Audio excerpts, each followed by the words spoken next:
folks, and welcome to The Eclectic Humanist, Episode 9. Over the last week or so, I've taken a little bit of time off from recording so that I could prepare the episodes I'd recorded so far for distribution on platforms other than just SoundCloud, which I've been using so far. Nothing against SoundCloud, it's a lovely platform, but there are other platforms out there. In the process, I decided I'd fix some of the sound glitches in the early episodes as well, because of course I'm new at this and I'm just learning the software. So by the time you hear this, hopefully the podcast will be available on all of the major platforms. At least that's the plan. In the meantime, I've also been wondering about what I wanted to do next. The last 2 episodes were about mythology, not too political, a little political towards the end, I suppose. But they brought me closer to some ideas I've been really wanting to address since long before I got this series started. So I think I'm going to do another linked sequence of I don't know how many episodes, 2, maybe 3. Hey, maybe more than 3. I don't know. I don't script these all that closely. I make rough notes and then talk off the top of my head and think of more things to say and talk about those. And at the beginning of any given episode, I have no idea how it's going to end. I suppose you didn't need to know that, but now you do. In any case, and this is something I've mentioned a number of times in previous episodes, one of the things that I'm really concerned about is the rise of religious fundamentalism over the last few decades in North American politics, particularly American politics, but not exclusively. As I've said before, even in episode 1, I see the rise of fundamentalism as a genuine threat, a real danger to humanism and the achievements that humanism has made over the last few centuries. And one of my motives for doing this podcast is particularly to counter that threat. So I think it's time that I took it straight on. But of course, fundamentalism doesn't come out of nowhere. It is actually a very modern development, at least the Christian fundamentalism that is so rampant and toxic to North American society. It's a response to the scientific revolution. It's a rejection in many ways of not just the achievements of science, but of scientific epistemology, of the way of knowing the world through naturalistic observation. It's a rejection of the challenges that hands-on observational skeptical method poses to the supposed truths of the, what Aaron Ra so wonderfully calls the sacred fables. So what I'd like to do for the next few episodes is start at the beginning of the scientific revolution and work forward from there. So this episode, I'll be looking at the scientific revolution itself, and I may not even reach the end of it. So once we've addressed the first couple of centuries, or even maybe the first few centuries of the scientific revolution, from Copernicus to, say, Darwin, then it'll be time to go into the fundamentalist response to and rejection of that knowledge and that approach to knowledge. And we'll work our way forward from there, bringing in, I think, more science as we go. And ultimately, what I'd like to do is culminate with an episode specifically on the American fundamentalist phenomenon of dominionism, Christian dominionism. I don't think I can do this in 2 episodes. It may take 3, hell, it may take 4. But it'll take as many as it takes. And what I would like to do is not just recount the history, because that's been done in countless YouTube episodes and web pages and textbooks and documentaries. So you don't need me to recount all of that. So what I'll be trying to do as well is, to the best of my ability, get into the mindset of the people who were going through these transformations, going through these changes in well, I keep using the word epistemology, and that really is a central word, but also in overall worldview and how they reacted to those challenges and how a person at that time might respond. Because as much as I disagree with the entire religious right, and certainly the fundamentalist right, I can see where they're coming from. I can understand a lot of that, and I'll be trying to explore that as well. So I won't be holding people up as if they're idiots just because I disagree with them. I'll be disagreeing with some very smart people, some people who are undoubtedly, absolutely smarter than me, Aristotle, for example. And what I hope will emerge is a deeply human picture, at least as deeply human a picture as I'm capable of conveying, of what I see is the central conflict in Western modernity, namely the conflict between science and religion. I think all of our other conflicts are in some way tied up with the decentering of religion as the dominant discourse, the long overdue decentering of religion as the dominant discourse, and the religious response to that. But without any further ado, let's jump back to the end of the Middle Ages and talk about the worldview that the early modern period inherited. So, if you were a European, or at least a Western European, in, say, the 15th century, and you went outside and you looked up at the sky, what did you see? That is, how did the cosmos literally look to you? For one thing, when you looked up, you looked out.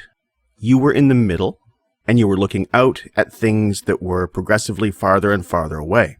That is, there was a structure of the cosmos, posited by Aristotle, for example, and developed more fully by Ptolemy in the 1st century, I believe, that positioned the Earth at the center of the cosmos. Many of you, of course, already know this. Probably most of you do, but I'll run through this quickly and then we'll get on to some more interesting things. So, the Ptolemaic universe, the Ptolemaic cosmos, was geocentric, Earth-centered, and moving out from the Earth were a series of concentric spheres, and we'll talk about why they had to be spheres as well.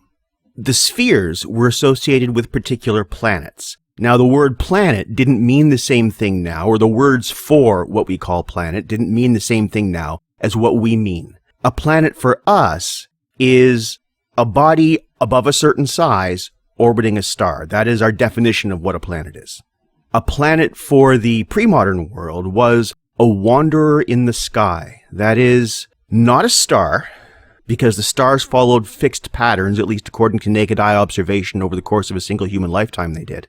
Whereas the planets seemed a little bit erratic. That is, they seemed to be moving in one direction, and then they would circle back, and then they'd move forward again, and that is what defined a planet, that inconsistency of motion. So the first planet for a pre-modern person was the moon, and the first sphere was the sphere of the moon. And the planets moved out then in the following order. The second planet was Mercury. The third was Venus. The fourth was the sun. The sun was a planet. This is a logical consequence of having a geocentric cosmos. The sun orbits the Earth doesn't orbit the sun. And again, I'm not saying this in mockery. This system held for 2,000 years, and it held for some actually very good reasons. After the sun, the next planet is Mars. After Mars, Jupiter. After Jupiter, Saturn. That's the last of the planets, because that's the last of the so-called heavenly bodies that you can see with the naked eye that have an irregular orbit. After that, there are the fixed stars. Now, the fixed stars are all equidistant. That is, there is a sphere, one sphere, a perfect sphere for the fixed stars. And if you move outside of that, you're into the sphere of the prime mover. That is, you're into the sphere of the ultimate cause. You're into the sphere of God. Or rather, you're into the domain of the first mover, as the first mover is not contained by a sphere, but is outside of those systems of concentric spheres and is the thing that put them all in motion. Now, the way this works in Christian thought, because of course this is a largely a pre-Christian phenomenon, largely a pre-Christian system, is each of these spheres is associated with a heaven. And if you want a lovely poetic treatment of this, read Dante's Paradiso, which describes the pilgrim Dante's ascent through the various spheres, up finally to a vision, a mystical vision really, of the divine. But that's not the purpose of this episode. For this episode, what matters for us is that this cosmos was formally adopted by the Roman Church. It had not just astronomical significance, and it did. That is, Ptolemy's math in accounting for not just the apparent circular orbits of the planets, but also their retrograde motions, a term that astrologers are still fond of using, did actually make reasonable predictions for where planets would be at particular times of year. That is, the system that he developed of what are called epicycles, that the planets themselves didn't revolve around the Earth, but rather they revolved around a center of orbit, and that center of orbit revolved around the Earth, which accounted for the sometimes speeding up forward motion, sometimes retrograde motion of the planets as observed from here, is mathematically very sophisticated. And, as I said, does produce good predictions when you are dealing with naked eye observation. So I'm not making fun of Ptolemy or people who took Ptolemy seriously back in the day. Now, people who take that system seriously now, I think, are by definition scientifically ignorant. That is, astrologers. But this also is a conversation for another day. And I realized that I actually interrupted myself mid-sentence a few minutes ago in explaining the astronomical significance of this system. Because it's not just astronomical, is it? Whether we are or are not at the center of the cosmos, especially at the center of a created cosmos, matters a great deal. If you are standing in the very center of things and looking out, you're looking at a designed order, a supposedly perfect order that quite literally revolves around you. And not just you individually, but your place, your being, your nature, your humanity, for example. Your relationships, the social structures in which you're embedded, the day-to-day relationships through which you move, all of these are literally at the center of the cosmos, at the center of creation, if this is what the cosmos looks like. And quite frankly, that's reassuring. And I say that without disparagement. It's something we do as human beings. We look for meaning. We have a strong psychological need for purpose, for knowing or believing that our lives are not empty, that there is something to them and something to us that matters in a way that is not centered merely in ourselves as individuals. This structure provides that meaning. So when I say it's comforting, I'm not speaking condescendingly. Everybody seeks meaning. Everybody needs a certain degree of meaning in their life. Now, where that meaning is centered is also very important. This is a thought world in which meaning is actually centered outside that outermost sphere, in the realm of the divine. Whereas a humanist approach to meaning centers meaning in human beings, in human relationships, that kind of thing. But for the church, this was also politically important, because the church presented itself as a reflection of the divine order on earth. The Pope referred to himself as God's vicar on earth. So, if we're in the middle of a created universe, all of which has a purpose, a divine order, and if the social structures in which we're embedded are understood to be a reflection of that divine order, then this cosmos also provides a mechanism for keeping people in their place, for keeping people, if not satisfied, at least complacent in their stations in that hierarchy, regardless of what those stations may be, because the hierarchy itself has divine sanction. But there's even a little more to it than that, because as I said, this goes back to Aristotle. And the way Aristotle describes it, and this is in Book 12 of the Metaphysics, if you're curious, is roughly this. And I'm just going to sum it up because as brilliant as Aristotle was, even when he was wrong, he's boring as fuck to read. But for Aristotle, those concentric spheres had to be spheres in no other shape, because the sphere is for him the perfect shape, because every point on the surface is equidistant from the center. So perfection for Aristotle is this perfect balance. And because these are created by a first mover, a divine first mover, a perfect first mover, then they must definitionally be perfect themselves, therefore they must be spherical. And there's a little more to it than that as well. But we'll pause here for a moment. Okay, what this means is that when you're looking out, you're also looking at a created perfection, not just a created structure, but the best structure that could possibly be. There is no improving on this, again, by definition. So you are at the center of this perfect structure, this perfect creation. Where you are, what you are, whatever your circumstances, these are the best thing for you. But as I said, there's more. For Aristotle, there's not just one type of matter, or better to say one type of substance. There are three types for him. His two main categories are sensible and insensible. That is, those which can be detected by the senses and those which cannot. Now, the sensible substance for Aristotle, and again, this is in Book 12 of the Metaphysics, is divided into two categories, eternal and destructible.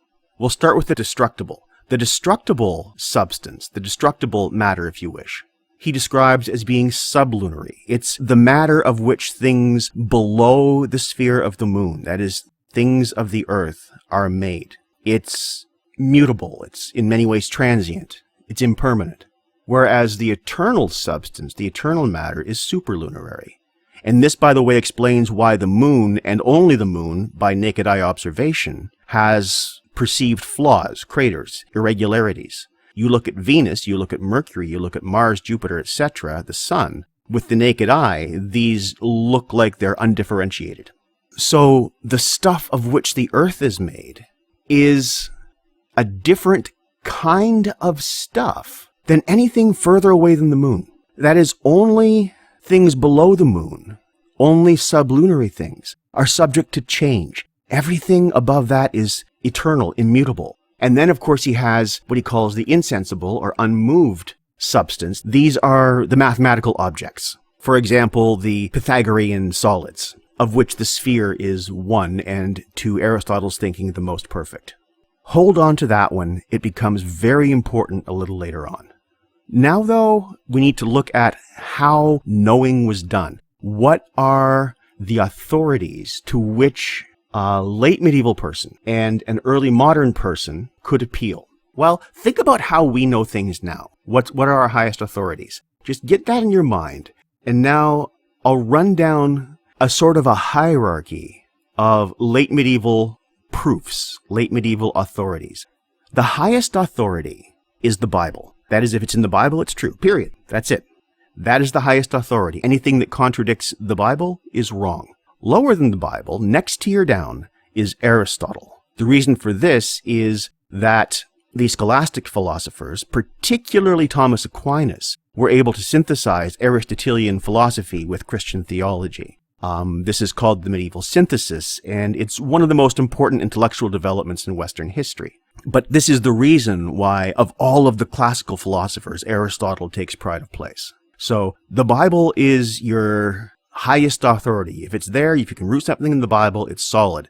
Next best, Aristotle. Next down from that, other classical sources. This is a very bookish culture. If it's written, it has authority. So even next down is other books.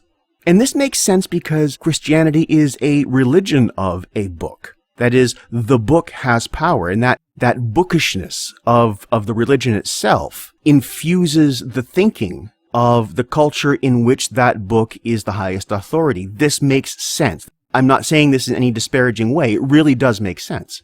Next down from books is tradition, because this also is a culture that is longing for a sense of stability, or at least the people at the top want it to be stable because it's good for them. I think take a look around you right now and see what's happening in our own world, and you see something very similar. The people at the top want things to stay the same, and increasingly the people down in the bottom are saying, what the hell? Why would we want to keep doing this? So tradition, that is something that has the authority of time, the authority of generations. And then at the very bottom of that hierarchy of proofs is direct observation. That is, actually seeing things and taking measurements. That's the worst thing you can do. Now, somehow or other, in some way in the modern world, we've managed to invert that hierarchy. Certainly, it's a good thing that we've done so, but the process by which we've done so is really interesting, and it bears on both the scientific revolution and the fundamentalist backlash against the scientific revolution. So with that said, on to Copernicus. But what do we say about our boy Nicholas Copernicus? Well, he was a Polish monk and a mathematician and astronomer. And it's worth bearing in mind that many of the early scientists were, in fact, members of one denomination or another. That is, as far as many of them were concerned, there wasn't necessarily a conflict between religion and science. And this continues to be the case with a number of practicing scientists to this day. So, as we go through this, I just don't want you to hear this as an attack on religion outright. It's only the fundamentalists, only the ones who insist on a literal reading of Scripture, that I think are congenitally anti-science. As for my man Nick, His problem with the geocentric cosmos wasn't even that it didn't match observation. His problem was the math. That is, the mathematics of the Ptolemaic model are extremely complex, and what Copernicus thought to do was recenter the system so that it revolved around the sun, putting the Earth as a planet and the sun as the central point of orbit, and redo the math from there. And what he found was that it simplified things very, very much. That is, it's more mathematically elegant. Now, Copernicus still posited perfectly circular orbits, and his system, the heliocentric solar system, was not perfect. It wasn't quite right in a number of ways. And it wasn't even until long, long after his death that we realized what was still wrong with it. But even so, this was a major step in both the scientific revolution, which is just getting underway at this point, and, as I said before, the decentering of religion as the master discourse of Western society. Now, this was in 1514 that he circulated a manuscript version of his model, and he decided not to publish it. And there's probably a good reason why he didn't publish this until more than 20 years later, almost 30 years later, 1543 to be exact. Finally, he publishes On the Revolutions of the Heavenly Bodies, and it is immediately banned by the church, of course. Now, why 1543? Well, he was on his deathbed, and he knew how the church would react to his reformulation of basically the cosmos as it was understood at the time. I understand that he saw a copy of the book in its first printed edition on his deathbed. And this image makes me happy because it means that he won. He had the last say and didn't have to face the Inquisition. But as I said, it was immediately banned by the church. And you might wonder why, what's the big deal? But I've already kind of addressed that. Yes, the math was better, but more importantly, as far as the church concerned, it was not so much whether this actually is more rational, whether this actually works. No, we're no longer in the middle of things. Creation no longer revolves around us. We're just one planet among many because, of course, once you recalculate the orbits of the planets around the sun, then all of a sudden the orders of the planets become right. The sun is in the middle. Then you've got Mercury, Venus, Earth, Mars, Jupiter, and Saturn. And then Uranus and Neptune are yet to be discovered. But whether it was right or whether it was not right was less important than how it affected church doctrine. And this is the key, this is one of the key components, one of the key elements of the scientific revolution. Really, I think there are two. Well, maybe three. One, regardless of doctrine, humans can figure out better answers. This is one thing Copernicus demonstrates. Working strictly from the intellect, not relying on inherited supposed truth, not relying on doctrine, not relying on scripture, simply relying on the human capacity to do the friggin' math, we can come up with a better answer. Two, virtually every major advancement of the early scientific revolution depended upon proving Aristotle wrong. All of a sudden, the Ptolemaic model is thrown into disarray. Now, this question isn't settled for a while yet, for about a century or so, but it's thrown into disarray. And with it, the authority of Aristotle is also thrown into disarray, because the Ptolemaic model is based on Aristotle. Well, as for Copernicus, he was buried in an unmarked grave under the floor of a church in Poland, and he was finally identified, and I love this, in 2005. 2005. And he was identified by comparison of a hair found in a book that was believed to belong to him, and the DNA in a hair of the body that was exhumed from under the Polish church, and they were found that they matched. And the odds of that being anybody other than Copernicus then are so small as to be negligible. So it was religion buried him, and science both proved him right and found him. He was reburied in 2010. The various sources I read say he was also pardoned in 2010, but I remember taking an astronomy class in 1987, and my professor at the University of Toronto, Professor Clark, saying that Copernicus had just been pardoned 2 years previously. So somebody's wrong somewhere. In either case, finally, in either 1985 or 2010, the church had the belated humility, or rather I might say the belated honesty, long after it could have possibly had any relevance, to admit its mistake. And that's all I need to say about Copernicus right now. In putting the sun in the center, or more importantly, in taking us out of the center, he posed all kinds of problems, which resonate down to this very day. Because what he established, and what's later proven, is that the cosmos does not, quite literally, revolve around us.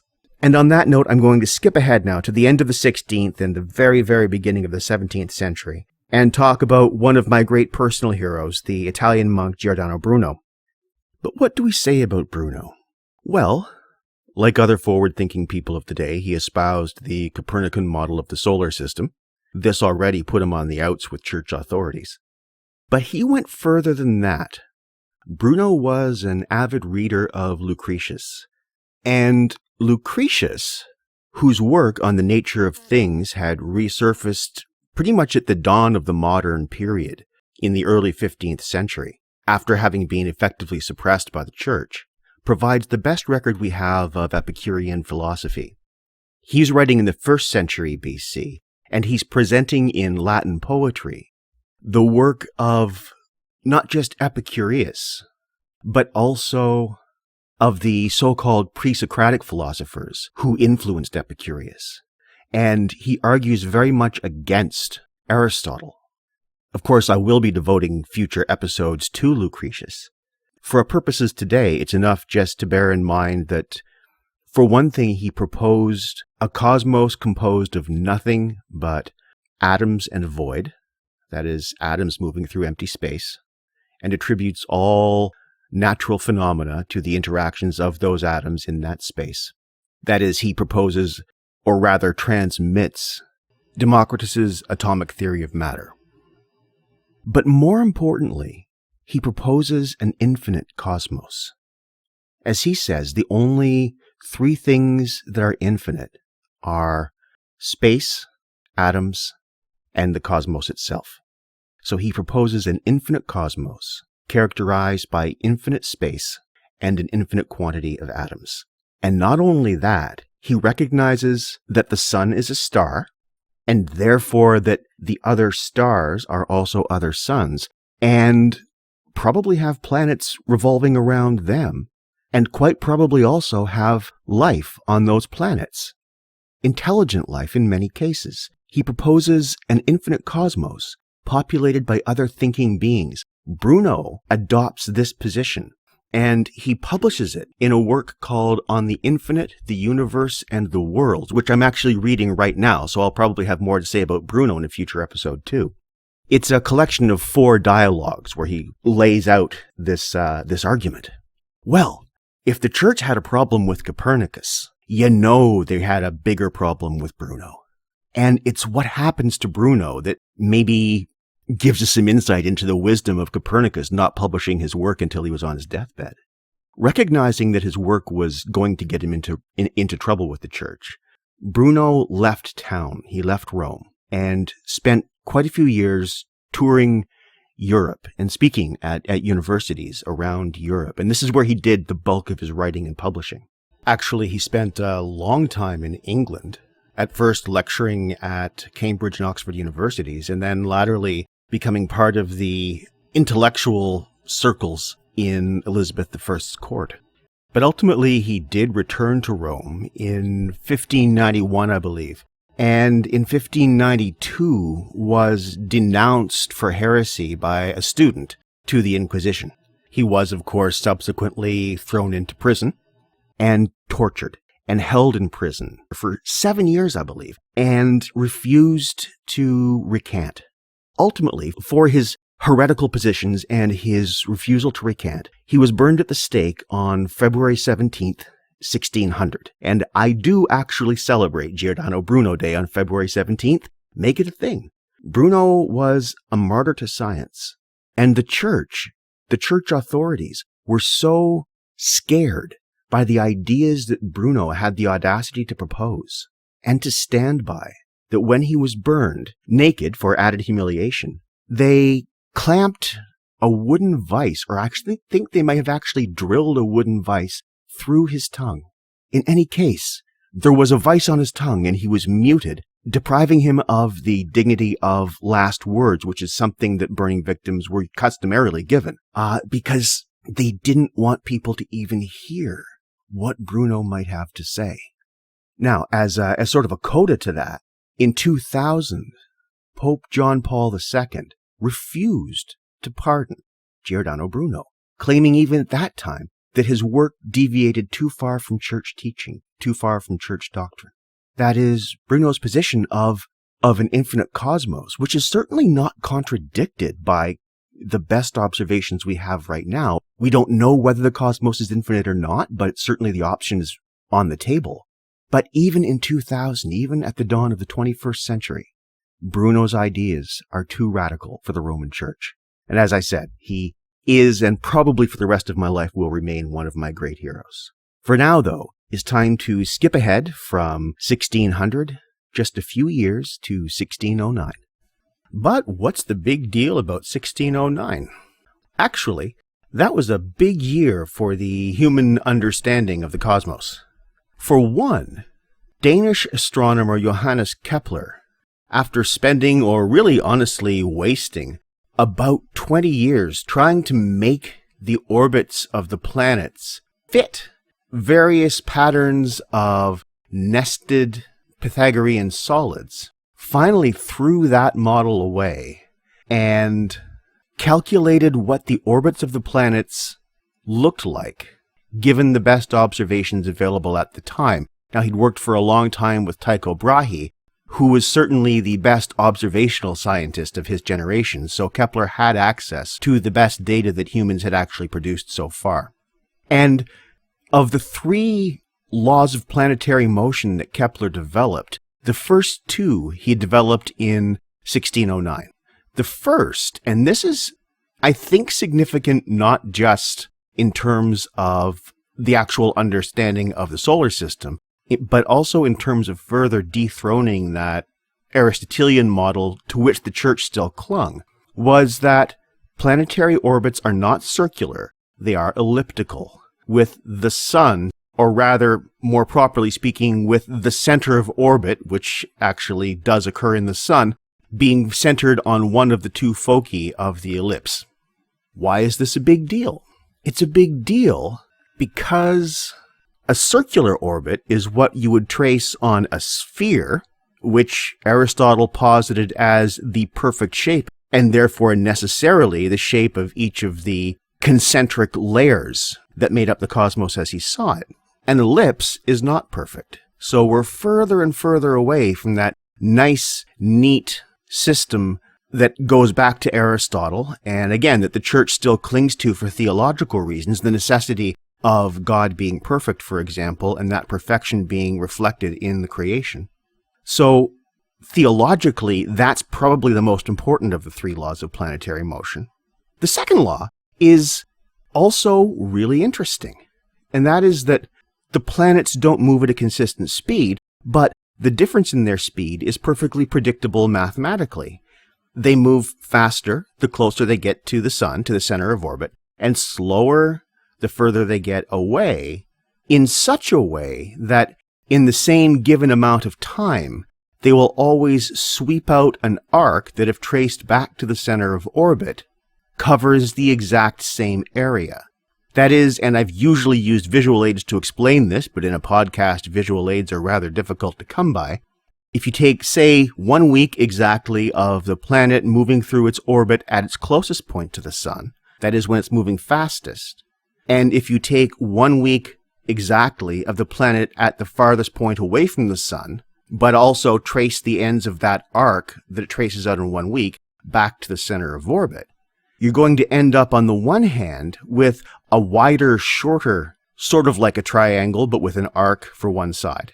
And that's the one that's closer to the sun. And the one that's further away will be narrower and longer because, of course, the planet won't be moving as fast. But the areas of those two triangles will be exactly the same. This is important because it demonstrates that the cosmos behaves in mathematically predictable ways. That is, it's not capricious. And it behaves in mathematically predictable ways such that if we were to observe a new planet or a new body in orbit around the sun and observe how fast it was moving at one point in its arc or one point in its orbit, we could then predict exactly how fast it would be moving at any other point in its orbit. That is, this is a law that yields usable predictions that can be applied to new discoveries.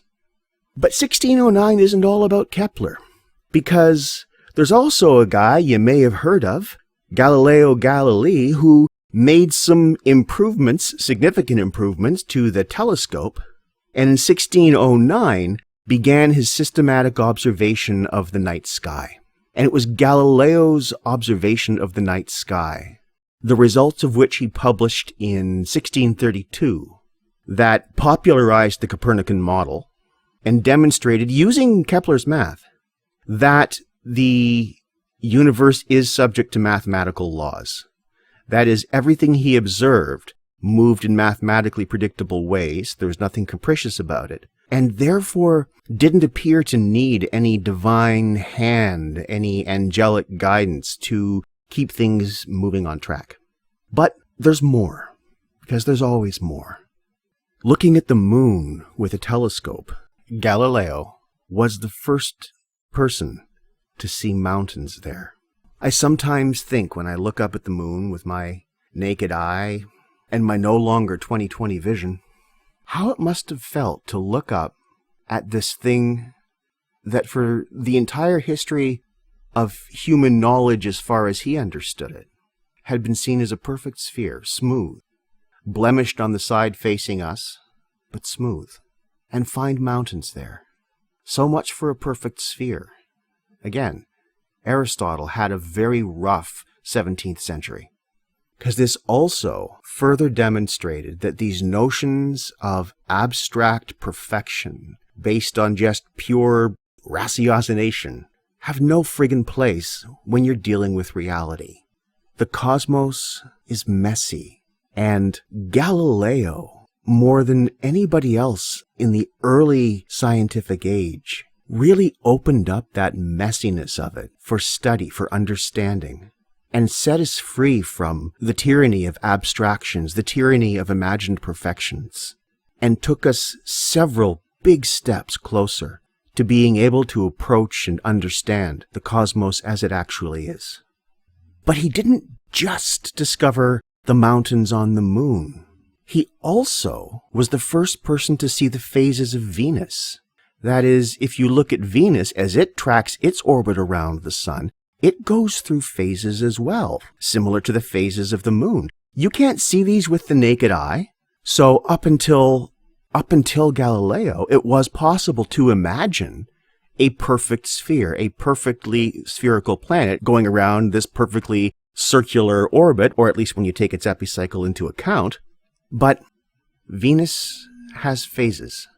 This may not seem like a big deal, but remember how Aristotle divided the two categories of substance, the two categories of sensible substance, into sublunary and superlunary substance, that which is changeable and that which is eternal? That is, in the model that is in the process of being dismantled, again, to which the church still clings at this time, the earth is made of a different kind of stuff than everything outside the orbits of the moon. That is doctrine. And it's based on this notion of a perfect creation whose perfection was flawed by original sin, and original sin is what accounts for the flaws we encounter in the earth in the sublunary sphere. Well, all of a sudden, that perfection doesn't hold either. Something outside of the moon's orbit is also subject to change. Well, that was supposed to be not just perfect, but eternal, and now it is subject to change. That is, Galileo demonstrates also that, and I don't know how sufficiently I can emphasize the importance of this, the cosmos is all made of the same stuff. There's a consistency between what we have on Earth and what there is out in space. So we can learn from what we observe around us here something about what's out there. They're not definitively different. The same laws that apply here also apply elsewhere in the cosmos. There's a consistency that, again, when you take into account that no mechanism seems to be needed to keep the planets, for example, in their orbits, removes or at least reduces the need for any supernatural or omniscient or omnipotent guide. But there's more, because Galileo also discovered the 4 largest moons of Jupiter. And what this established was that the Earth is not the only planet with a moon. We keep becoming less and less special, don't we? But everything becomes less special. There are other planets out there with moons, and Jupiter, the Jovian system, looks kind of like a miniature solar system, with Jupiter taking the place of the Sun. And if Jupiter's mass had been about an order of magnitude bigger, we would be living in a dual star system. But that's not what I'm here to talk about today. For today, I just wanted to emphasize that using simple human observation and accurate notation, and remember, on the medieval hierarchy of authority, this is the worst thing you can do, the least authoritative thing you can do. Galileo was able to establish, 1, that the moon was not perfect, and that therefore the boundary between a perfect and imperfect realm is imaginary. 2, that Venus also is not perfect. It goes through phases. Therefore, it's changeable. So what Aristotle had posited as eternal, unchangeable matter is a figment. And 3, that the Earth is not special in having a moon because Jupiter has 4. Well, now Jupiter has dozens, actually, but Galileo was able to see 4. But also, the cosmos, in a sense, becomes less special, and it has to do with the realization that the matter that is up there is the same matter that is down here. That continuity went against the inherited doctrine. And that's a very big deal, because on the one hand, it brings the great big out there closer to us. It also brings us closer to it. So, of course, in 1633, the year after he published his work, Two Chief Systems of the World, a dialogue, by the way, in which the person who speaks for the scientific point of view speaks with authority and accuracy and intelligence, and the person who presents or defends the old point of view adopted by the church is presented pretty much as a buffoon. He is denounced by the Inquisition and not tortured, but he's shown a lot of really fun instruments that they would have found really entertaining if they got to play with them together, and is basically threatened into recanting and spends the rest of his life under house arrest. His works, of course, were banned by the church because, never mind that they were right, they were against doctrine, and he was finally pardoned with an apology in 1992. So next time you're out at night and you're walking, looking up at the moon, or maybe paddling on a quiet lake, gazing up at the stars, imagine what it must have been like for someone who had spent their entire life thinking that everything up there was set and perfect and a qualitatively different kind of stuff from everything that you'd ever known. And try to imagine the force, the imaginative force of that realization of the continuity between you and everything you know, and everything out there that moves by the same laws that move your world, and that is made of the same kind of stuff that you see all around you all the time. And in fact, it makes up every cell in your body. There is a continuity between you and everything, no matter how far away, no matter how distant in space and time, that a pre-modern Western person who accepted church doctrine, who accepted the Aristotelian Ptolemaic model, was literally incapable of imagining. What must it have been like to realize that for the first time? And with that, I think I'd like to move on to Sir Isaac Newton, with whom I'll probably actually wrap up this episode and then just pick up with Darwin at the beginning of next week, describe his contribution, and then segue right into the religious reaction against him. But before I move on to Newton, there is one really important figure that I need to address, even just briefly, and that is Sir Francis Bacon. Because it was Bacon who, in 1620, first proposed what is still practiced as the scientific method. That is, if we see modern science as a social or cultural institution, which I tend to do, it is 400 years old this year. That is, it's 400 years since the first articulation of the method that defines modern science as such. So, while I plan on devoting a full episode to Bacon at some point in the future, I should say just a little bit about him now. Bacon's project, as laid out in the Novum Organum and its fairly brief and clear introduction, The Great Instauration, was, to put it mildly, ambitious. His intention was to build up an entirely new system of developing knowledge because, as far as he was concerned, everything that humanity had done so far was functionally useless because it kept going around and around and around in circles. And the problem for Bacon was exactly that hierarchy that I described at the beginning of the episode.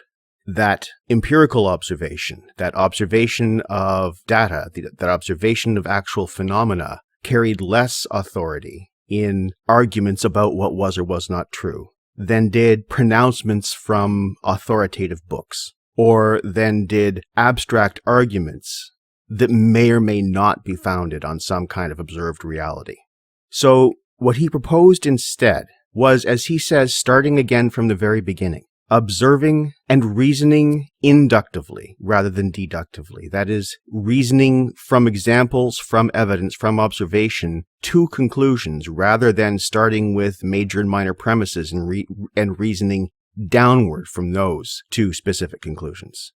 Now, he didn't invent inductive reasoning by any means, but historically up until this point, so his argument goes, inductive reasoning has been seen or had been seen as subordinate to deductive reasoning.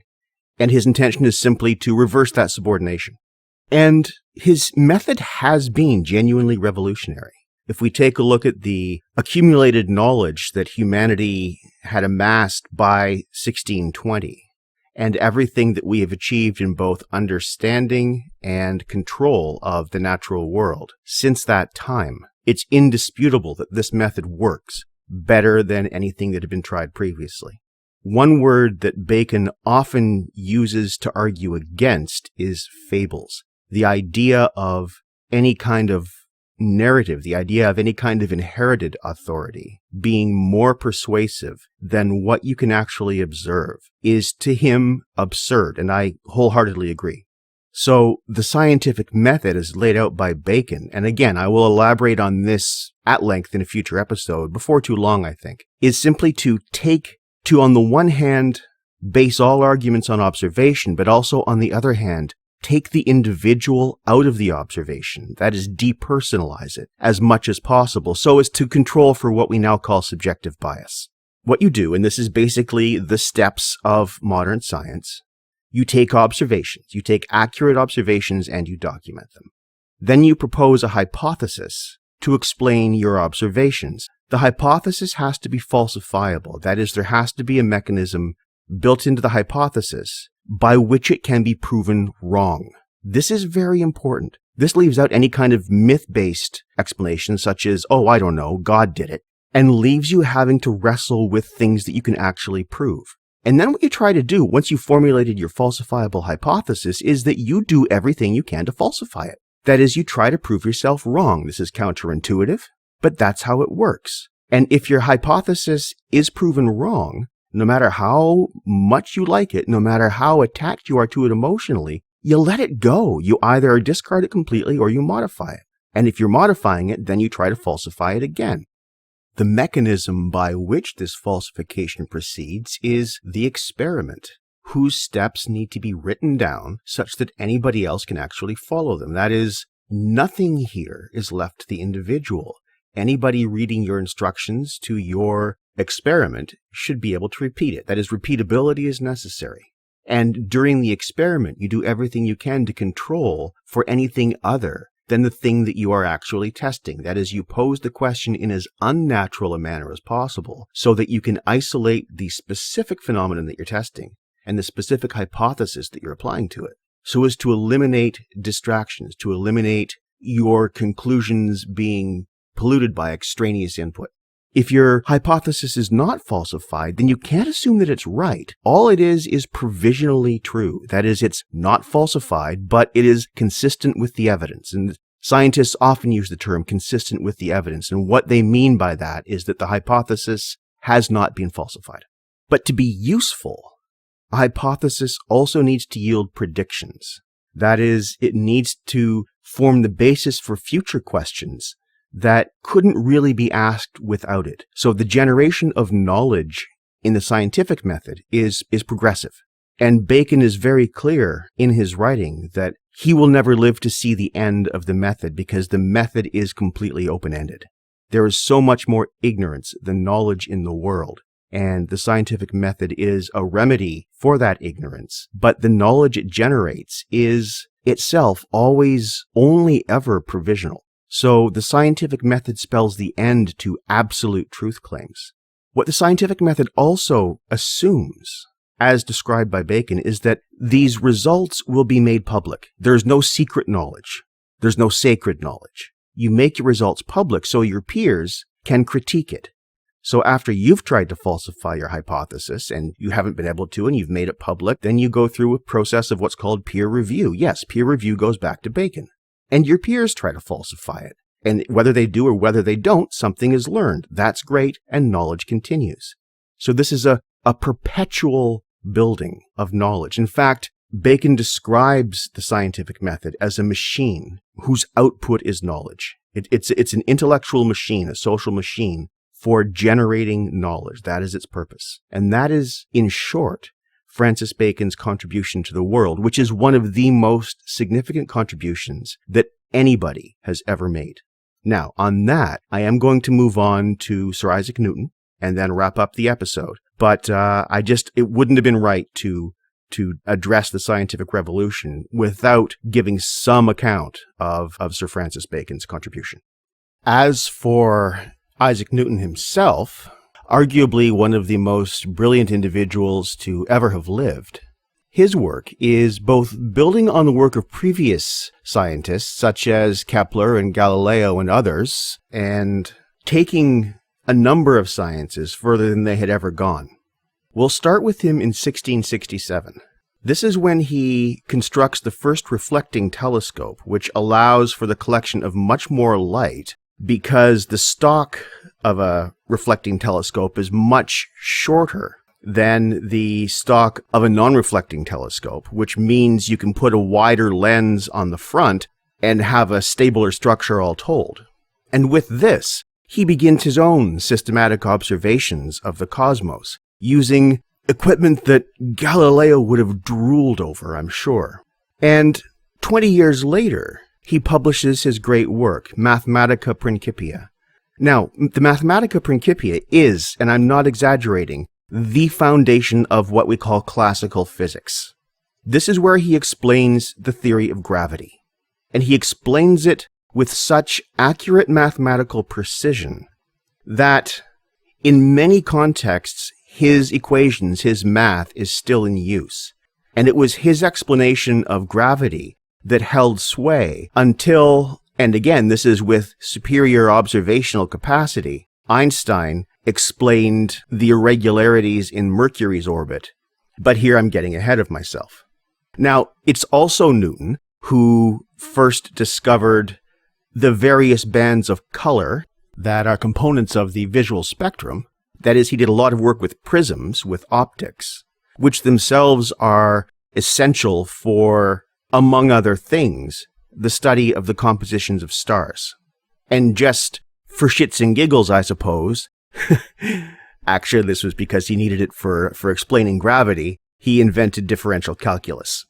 Now, the universe that emerges from classical physics, from Newton's work, Newton's equations, is often referred to as the clockwork universe. And this is a new model at his time, and it captures the intellectual spirit of the time beautifully, because now we're into the early years of the Enlightenment, also called the Age of Reason. But what Galileo does is he provides a mathematical basis to explain what at the time are virtually all observable phenomena that involve motion. And in doing so, he again, as Galileo and as the scientific method demands, provides a basis for future predictions, which are consistently made for a couple of centuries after his time and turn out to be reliable. But his explanations are so thorough that one of his contemporaries actually commented that he had left nothing for God to do. Now, Newton himself was actually very religious. He spent more time working on theology and numerology and other, what I would call pseudo-disciplines, than he did on actual science. I see this as a tragic waste of his time, given the contributions that he actually did make. But it's kind of hard to criticize the guy when he basically invented modern physics and modern optics. In any case, it's Newton who finally puts an end to this Aristotelian Ptolemaic universe. After Newton publishes Mathematica Principia, there is no way that somebody educated in the sciences can look out at the stars, look out at the cosmos, and think that we're actually in the middle anymore, and think that, for example, the sun revolves around us, that the sun is a planet. So what this means, what the clockwork universe means, is a real serious challenge to religious orthodoxy. And again, as I said, Newton was a religious guy. But his work itself challenges religious orthodoxy in the role of God in his supposed creation, such that among the intelligentsia after Newton, another model tends to become very popular, and this model is called deism. Deism is the idea that there is a creator God who makes the cosmos and sets up the rules by which it runs, and then disappears, takes himself out of it completely, buggers off supposedly to make more cosmoses, or I don't know, but he's not around anymore. That is, it's God the clockmaker who winds up the clock and then just leaves. Now, a number of the more influential philosophers and political thinkers of the Enlightenment were in fact deists, including a number of the founding fathers of the US. But again, that's a conversation for another day. What I think I'd like to end with for Newton is this very simple comparison. I said before that Ptolemy's math was very complex and could yield reasonable predictions to where the various heavenly bodies that can be observed with the naked eye would be at particular times of year. And that math still works. But what it doesn't do is it doesn't yield predictions about new bodies being discovered. And now we've discovered, of course, countless new bodies. Ptolemy's irrelevant to those. That's not to say people don't still use Ptolemy's math. It's just that scientists don't use Ptolemy's math. Astrologers do. If you want to fly somebody to the moon, you use Newton. In fact, it was Newtonian equations that took the Apollo missions to the moon and back safely. They work. They are functional. They have a direct correlation to the world, to the cosmos as it actually is. And the correlation is close enough that it can be a guide to action in the absence of very high gravity. You want to use Ptolemy's math? Well, I guess you want to use that to decide what your lucky star is on the day that you're born, or other nonsense such as that. Like I said, people still use it, just not people who are actually pursuing a legitimate intellectual discipline. But the appeal, that appeal to the old, secure certainties of a cosmos that does seem to have that supernatural connection to human interests, which Newton's cosmos doesn't leave room for, is something that we're still holding on to. That is, people who understand science reject the old model outright because it's nonsense. But it's nonsense that has an emotional appeal. It's nonsense that lends stability and lends the illusion of meaning to people who seem to need those things.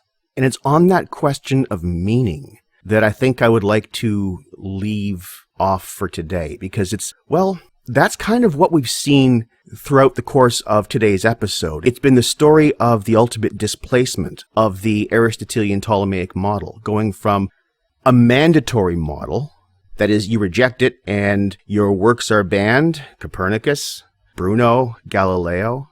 You might even get burned at the stake, Bruno, or at least threatened with torture, Galileo. And we've gone from a notion of spheres, perfect concentric spheres, to this supposedly imperfect shape that Kepler demonstrated, the elliptical orbit, which, though maybe less philosophically perfect from Aristotelian point of view, has the benefit of actually being real. And we've seen this notion of sublunary changeable matter and superlunary unchangeable matter demolished absolutely, which opened a door for us to actually observe and understand for as far literally as we can see. And then we've had Newton, the crowning achievement of early modern science, provide the mathematical mechanism by which human beings can understand more about the cosmos than the greatest religious authorities of previous generations had the intellectual capacity and the intellectual toolkit to even be able to imagine. This is a triumph of humanism, a triumph of knowledge. We've seen the scientific method, building knowledge from observation, utterly displace the building of some supposed knowledge by revelation, by revealed text, by just pure abstract reasoning divorced from data, divorced from the hard nuts and bolts of reality. Every single one of these steps, even though pursued in many cases by deeply religious people, and we need to bear this in mind, was opposed by religious authority. And many of them continue to be opposed by religious authority when followed to their logical conclusions. On this note, on this very uncomfortable note, I'm going to stop for today. Next episode, we'll pick up by talking about Charles Darwin and the religious backlash against his particular approach to evolution. And from there, we'll get right into the rise of modern Christian fundamentalism, which is directly sparked by Darwin's theory of evolution by natural selection. Thank you for listening. As always, if you're looking to find me, you can find me at eclectic.humanist@gmail.com. The Eclectic Humanist Facebook page is up and running, and on Twitter, I'm at ECHumanist. Additionally, the podcast is now up on Spotify and Pocket Casts. In the meantime, I hope you're all keeping well in whatever degree of quarantine you find yourselves in. And I hope for your sake and everyone with whom you come in contact that you're following the advice of the preponderance of medical opinion, which I would posit as an ethical requirement. If you're not, you're an idiot. That said, please, until next week, be kind to each other.